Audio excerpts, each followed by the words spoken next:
Hello. So in this segment, we're going to be talking about the rise of coronavirus in Spain and the travel, not travel ban, the quarantine that the UK has put in place. Anyone coming back from Spain will have to quarantine, which is unfortunate for a certain Mr. Grant Shapps, who's a government minister. I think he's in charge of transport, and he's going to have to quarantine. So if you see Grant Shapps walking around when he comes back, yeah, call Fed fam, because he's not meant to be outside, even if he's got a negative coronavirus test. If you see Grant Shapps or any of his fam, call the feds. Anyways, so this article is pretty interesting, and we've got a couple to go through. So let's start this. The Foreign Secretary, that's Dominic Raab, has defended the swift decision to require travellers arriving from the UK from Spain to quarantine for 14 days. Raab said he knows it will cause disruption for holidaymakers, but the government can't make apologies. Labour John Ashworth called the handling of the move shambolic, and I've got some sort of minor criticisms. I'm just glad that they've done it, and I'm glad Spain have been transparent with what's going on, rather than saying that, oh no, everything's fine here, bro, like the dog in the burning house.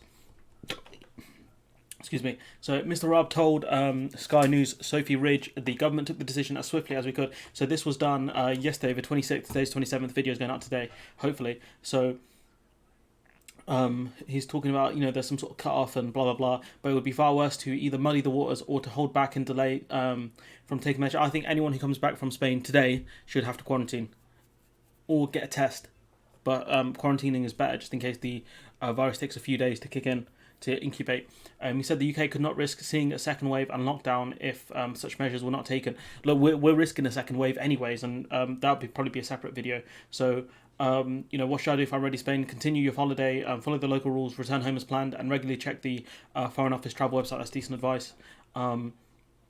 What happened with my travel insurance? For people already in Spain, the Association of British Insurers said it's likely insurance will stay in place until they return home. Otherwise, those travelling now against FCO advice will invalidate their insurance. So if you're going from, I think probably within the next few days, you're going to invalidate your travel insurance. And yeah, we've got dickhead over here not wearing a mask. So we'll go through the numbers in a minute. People are, very upset by this, but it was going to happen, and Spain opened up very early on because they rely on the tourism sector, and I've got some criticisms for Rob. I'm glad he's done it. We'll see if there's any decent analysis here. Things have happened fast when the man in charge of the policy fast when the man who's in charge of the policy has been caught out. So that's talking about Grant Shapps. Well, I was pretty certain that Shapps' boss isn't going to mind him taking another 14 days off. The sudden nature of this Spanish reimposition is going to cause big problems for holidaymakers. So the analysis is pretty basic. Nothing you couldn't learn from the article. And so what we can learn from this is, from this article here from Euronews, we have Jeffrey Lazarus of the Barcelona Institute for Global Health said the main reason that can be drawn from Spain these days is to be very vigilant, and essentially saying stay alert, and that can only mean one thing: apologies. And so he says that the real problem is people aren't wearing face masks within Spain. I think social distancing, sort of washing like your hand and your mask as well. If you've got a reusable one, there's the issues there, and we can see, or we'll get to that article in a minute. What we can see here is, the rates are going up very slowly. And if we just zoom into this graph, so it's a bit easier to check. What we can see is Italy's creeping up slowly, but they're doing okay. This is per capita as well. So you just got to hope the methodology and the testing is okay, and that's something I can't verify. So I'd have to trust the FT, and the FT are fairly reliable. So you can see the UK is ticking up. But the issue here is, I think, and I might be being overly critical here, I think Rob has been very slow to be, Rob and, Shapps or whoever made the decision was very slow in dealing with this. Because you can see here, from around, we'll go off this date here. It's a bit tricky using this thing, I'm not going to lie. The FT, what they should really be doing is get rid of all the background graphs and just get the ones people want. So if we look here, you see the cases rising, 13.7 per million, July 13th, right? And I think what they should have done is they should have put the ban here once you can see there's an upward trend, and once this thing wants to load. The 19th of July, I think that would have made a lot more sense.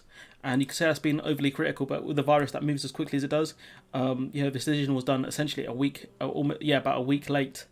and you can see that it's rising, and potentially, depending on which part of Spain you're in, if you're going back to the UK, you could easily have the virus, because we can see that their rate is far higher than ours, assuming that the testing is on a similar level, which is something, again, I can't prove. Spain might be testing on a high level, hence why their rates are going up. But at the same time, are they testing that many more people that would show that their rates are going up that rapidly, or is it the case that these are community tests and also people going to the hospital? And obviously, if we look at the deaths, they'll lag behind. So if we have a quick look, you can see Spain's very low, but that number unfortunately will tick up over the next 2 to 4 weeks, really, as the virus takes hold of people that is infected. And we can see, per million, stick with that. So it's unfortunate. I'm not going to lie, but it was going to happen. The thing that does surprise me is Italy. Italy have dealt with it a lot better. So what we can see is Italy extends COVID emergency measures until July 31st. So This article doesn't actually say what's been opened and what's closed. There's travel restrictions in place, but there's not a lot of detail here. So I can't actually figure out why Italy is doing better. But what we can see is that this article from the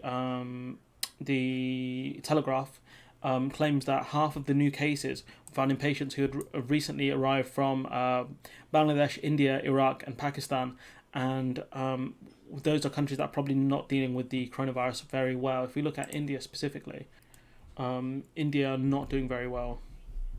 So they're averaging around Spain level. So I don't know why India aren't on a travel ban list. This article is from the 22nd of July, so last week. Realistically, any country that has a higher rate than arguably the UK, because I think Italy and the UK, you can travel there now. And so I assume people from the UK the people from the UK can travel to Italy. So I'd say if you're allowing people from the UK, and I'd set the bar around there. But whatever, it doesn't matter. What we can see from this is, it's not over. Not over by a long shot, and Spain facing a second wave. You see it's dipped to its lowest point, 5.4 cases per million, and now look, that was the start of the month, and now at the end of the month we're hitting 37.1 cases per million, and this is about the halfway point. This is about halfway from where the Spain was 163, and we're looking at about a third. We're somewhere there. I can't do maths on the fly, but Spain are ticking up, and it's very concerning. And so if you're planning on traveling to Spain, see if you can get a refund. If not, then unlucky, man. My condolences. So I'm going to leave it there. Let me know what you guys think in the comments below. Like, comment, share, subscribe. And if you're in Italy and you're watching this, let me know what's going on over there. That'd be nice, so I can piece together why Italy's doing better than Spain and the UK and a lot of other countries. Hopefully I'll see you in the next one.